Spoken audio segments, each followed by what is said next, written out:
Alright, so we are at In Your House 15. It is headlined by a six-man tag match with Bret Hart, Owen Hart, British Bulldog, the Hart Foundation versus Legion of Doom, Animal and Hawk, along with Stone Cold Steve Austin. Also, we have Mankind taking on The Undertaker, uh, The Rock versus Rikishi, and a steel cage match. I figured this is the way that this feud should end, and to prevent any Nation of Domination outside interference. Also, let me see. Ken Shamrock versus Triple H versus William Regal is our opener for Intercontinental Championship. Psycho Sid versus Shawn Michaels, I believe. Ultimate Warrior versus Jake the Snake Roberts. Let's start it off.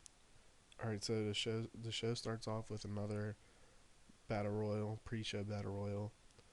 It was Farouk wins by defeating Goldust, Billy Gunn, and Ahmed Johnson, with Goldust getting the final elimination. I didn't book Farouk to win, just kind of happened. Good for him.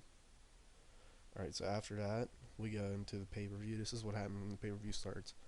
The Stampeders and Bret Hart versus Legion of Doom Stone Cold hype video of what all the recent events between them and why this match matters.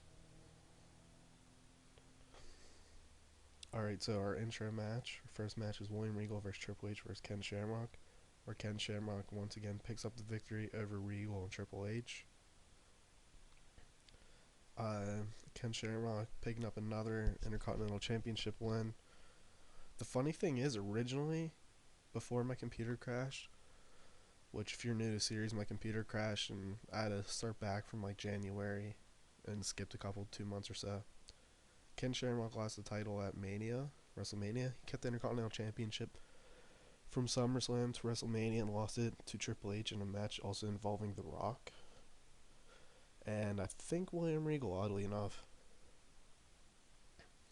So yeah, Ken Shamrock didn't hold the title to Triple H or till this point.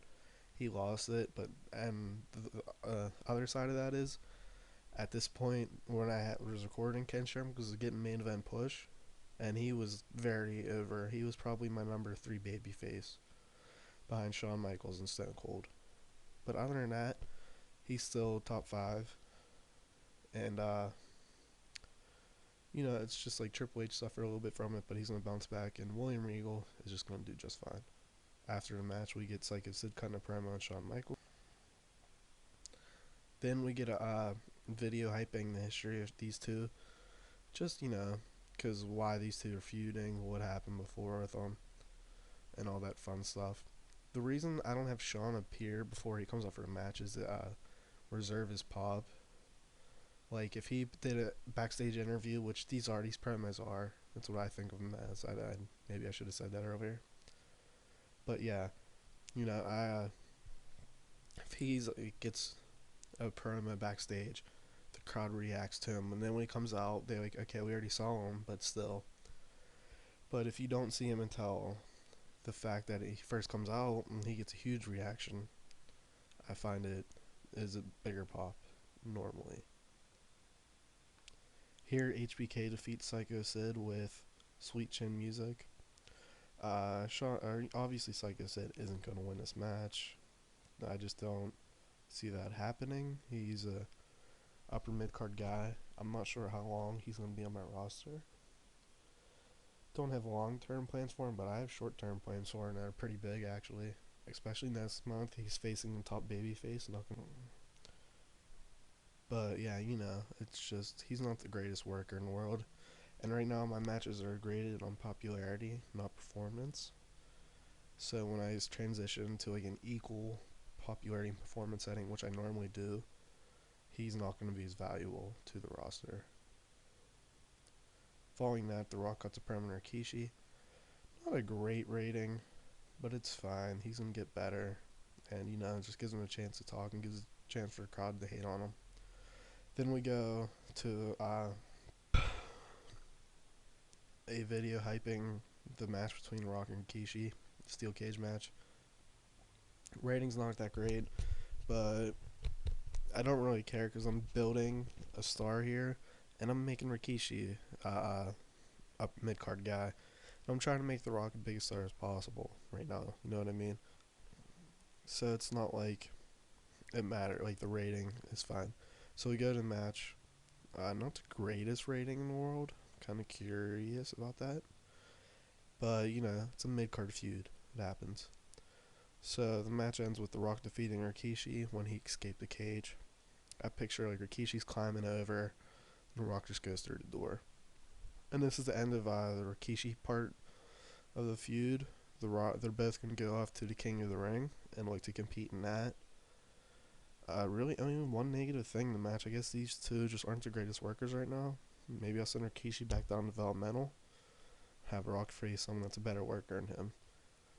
But it is what it is. Let's go to the next part. Here, Paul Bear and The Undertaker cut a promo on Mankind prior to another promo match. They're still not competing. I think Jake the Snake's up next, actually. But, you know, have Paul Bear talk and Undertaker. It takes away from the rating.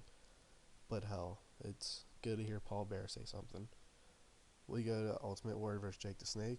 When Ultimate Warrior defeats Jake the Snake in the 7 minutes quick match by whatever his finisher was. This is the end of these two, as Ultimate Warrior actually is going on to do something huge next month. Here's an angle with Mankind cutting a promo on Undertaker. Just, you know, I knew Mankind would have the higher rating, so I had him go before the match. And he goes on to defeat the Undertaker by a double arm DDT. And actually,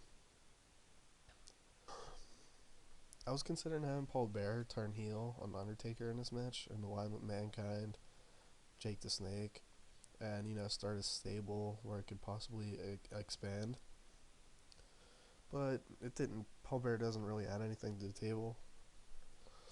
And you know, I could do that storyline down later, and it wouldn't make sense for Paul Bear to join Mankind when Mankind just attacked him last week. We go to the Hart Foundation cutting a promo on their opponents. Then we go in a hype video between Stone Cold and Brett. You know, just cause these are the guys that really matter. Not really matter, not burying other guys, but these are the two big stars.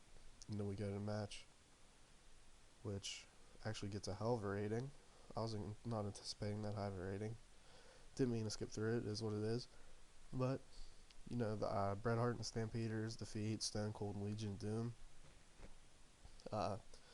This way, this could set up what I want to do next is, you know, Stampeders now can say, okay, we beat you guys, we want a tag title shot. Bret Hart saying to Stone Cold, excuse me, Bret Hart saying to Stone Cold, well, I just beat you twice in a row, so you're never earn a title shot and get back of the line. Typical heel stuff to say. And, you know, this is a B show pay-per-view, so really, it was headlined by the 2-3 matches. With actually Shawn Michaels and Psycho Sid having my choice the biggest shocker. Something to compliment that. But it is what it is, and we'll give it to Owen. Make Owen happy. I never really yell at guys on here because I just don't see the point. But yeah, I was very happy with that match. Wasn't expecting that. I was expecting like an 80. I yawn again. I can't help it. I apologize. Okay, so that's it for this episode. I'm in contract negotiations and a bidding war with WCW of a mid-card star who will become a huge star if I sign him down the line. Tell me who you think it is. I'm not going to say any more because I'll give it away. And I'm gonna stop the video before I say any more because I want to. Because I'm excited. Alright, well, thank you for watching. Have a